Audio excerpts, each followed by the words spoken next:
আমরা সরাসরি আবার একটু বগুড়া যেতে চাই, জাতীয় স্মৃতিসৌধ থেকে সেখানে যাব বগুড়ার খবর জানতে। সহকর্মী জজিফ হোসেন সেখান থেকে আমার সাথে রয়েছেন। জজিফ, এই মুহূর্তে বগুড়ার কি খবর? এর আগে যখন আপনি দেখাচ্ছিলেন প্রচুর মানুষ সেখানে শ্রদ্ধা জানাতে এসেছেন, অসংখ্য মানুষের ভিড় দেখেছে, এখন কি ভিড় খানিকটা কমলো কিনা?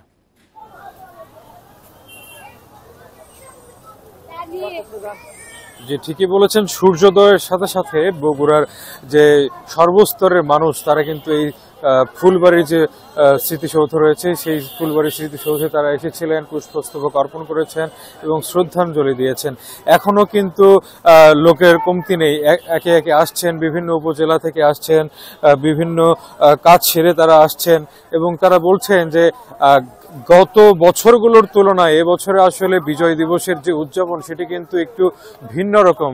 এই ভিন্ন রকমটি বলতে তারা এটাই বুঝাচ্ছেন যে নতুন বিজয় যে অর্জিত হয়েছে 5ই আগস্ট, সেই 5ই আগস্টের পরে তারা এই বিজয়টিকে আরো বেশি ভালোভাবে উদযাপন করছেন বলে আমাদেরকে জানিয়েছেন।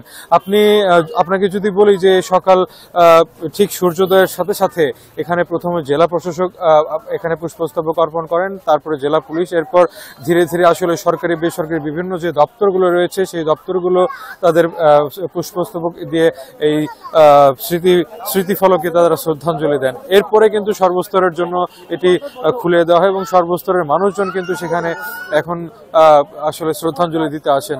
তো বগুড়ায় আসলে এই বিজয় দিবসটিকে কেন্দ্র করে বেশ জাঁকজমকপূর্ণভাবে কিন্তু আয়োজন করেছে জেলা প্রশাসন এবং একই সাথে এখানকার যারা নাগরিকরা রয়েছেন, মানুষরা রয়েছেন, তারা কিন্তু বলছেন যে আসলে এই বিজয় দিবসটি তাদের কাছে একেবারেই অন্যরকম এবং খুবই আনন্দের হতে চলেছে। তবে আজকে যে শীত পড়েছে সেই শীতের মধ্যেও কিন্তু আমি আসলে শিশু কিশোরদের যে কমতি সেটা কিন্তু দেখিনি। এই ছোট ছোট বাচ্চাদেরকে নিয়ে বাবা মা এখানে এসেছেন। তারা বলছেন যে আগামী প্রজন্মেতে যাতে তারা এই মুক্তিযুদ্ধের ইতিহাস এবং মুক্তিযুদ্ধের যে ঐতিহ্য সেটি কিন্তু তারা ছড়িয়ে দিতে চান। সেই সাথে এই যে শহীদ যারা হয়েছেন তাদের যাতে তারাও মনে করতে পারেন, স্মরণে রাখেন, এই ব্যাপারটি কিন্তু তারা বলছেন অভিভাবকরা। একই সাথে বগুড়ায় আজকে বিভিন্ন আয়োজন রাখা হয়েছে, বিনোদন কেন্দ্র, পার্ক এবং অন্যান্য যে সিনেমা হলগুলো রয়েছে সেগুলোতেও কিন্তু আপনার জানেন যে বিনামূল্যে সেখানে দেখার ব্যবস্থা করে দিয়েছে জেলা প্রশাসন। তো আসলে বগুড়ার বিজয় দিবসের উপলক্ষকে কেন্দ্র করে এখানে কিন্তু মানুষের বেশ উচ্ছ্বাস আমি দেখতে পেয়েছি। আপনাকে ধন্যবাদ। বগুড়ার স্মৃতিসৌধ এবং আজকের বিজয় দিবস উদযাপনের খবরাখবর জানছিলাম সেখান থেকে।